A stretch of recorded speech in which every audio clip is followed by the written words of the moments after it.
Alô, quem é? Alô? Alô, quem é? É o André? Tudo bom, Olavo? André, tudo bem? Tudo bem, graças a Deus. Olavo, eu queria tocar num assunto aí, gostaria de, um assunto assim que é pouco falado, eu queria saber a opinião do senhor a respeito do Japão, da posição do Japão, porque, bom, nós vemos que o Japão já teve, o imperador do Japão já teve alguns encontros com os Rockefellers, né?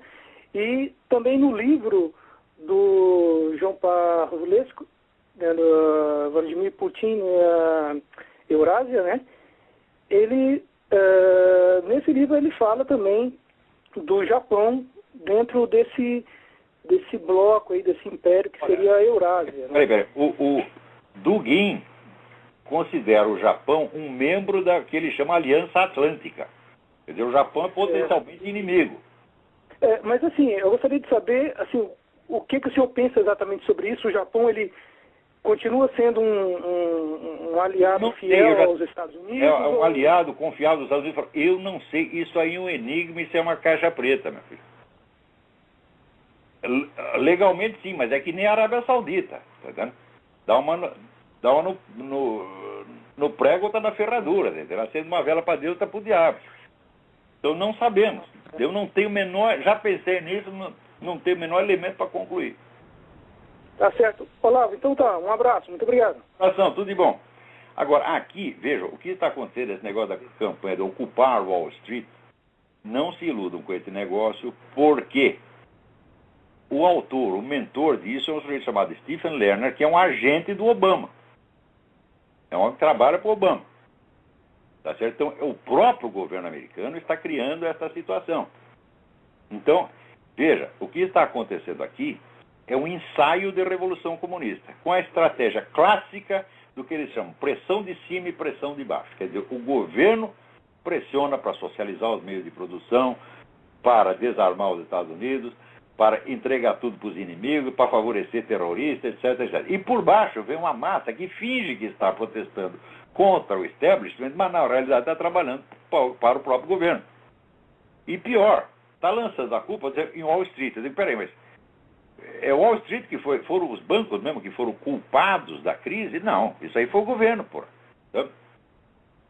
Não que os bancos estivessem totalmente inocentes, tá certo? Mas nem todos os bancos colaboraram com essa merda, tá certo?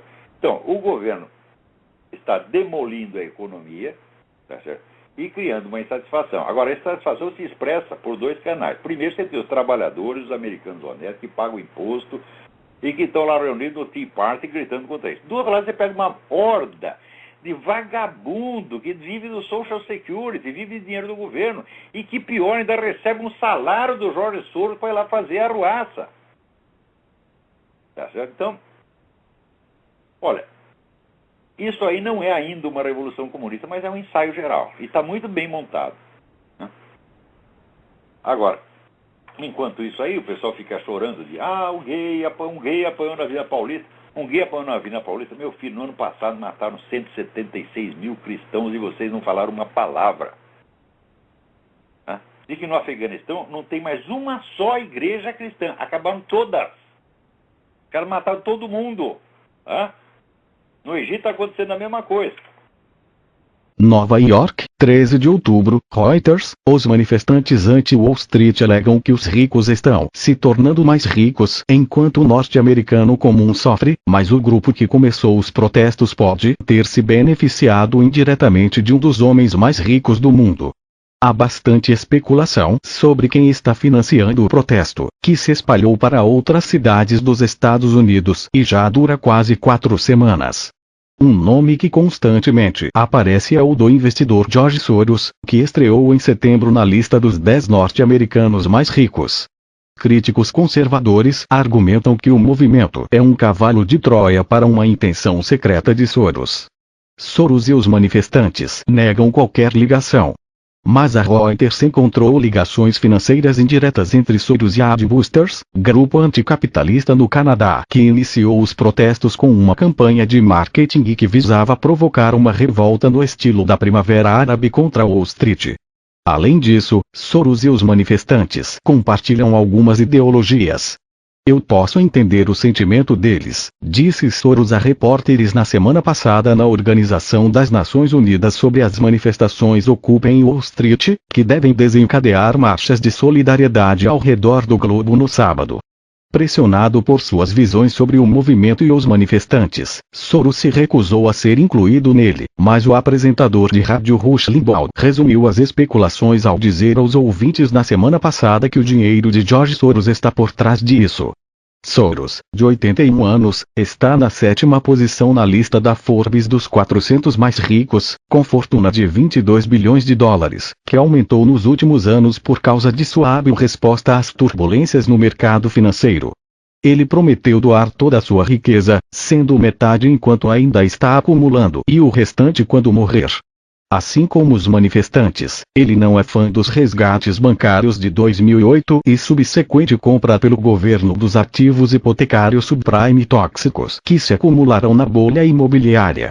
Os manifestantes afirmam que os resgates bancários de Wall Street em 2008 deixaram os bancos com grandes lucros, enquanto os norte-americanos comuns sofreram com desemprego elevado e insegurança de emprego, com pouca ajuda de Washington.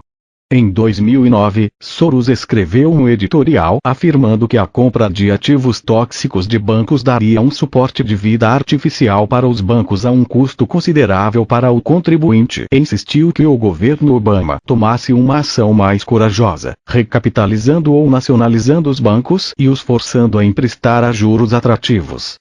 Soros há tempos apoia causas liberais por meio do Instituto Sociedade Aberta que, segundo documentos de 2007 a 2009, concedeu doações de 3,5 milhões de dólares ao Centro Tides, grupo baseado em São Francisco que age como uma câmara de compensações para outros doadores. Documentos também mostram que o Tides concedeu doações de 185 mil dólares ao Adbusters, de 2001 a 2010, incluindo quase 26 mil dólares entre 2007 e 2009. O Adbusters é uma organização canadense que reúne artistas, ativistas, estudantes e demais interessados no novo movimento ativista social da era da informação. Assistentes de Soros afirmam que qualquer ligação é tênue que Soros nunca ouviu falar dos Adbusters. O próprio Soros nega os comentários,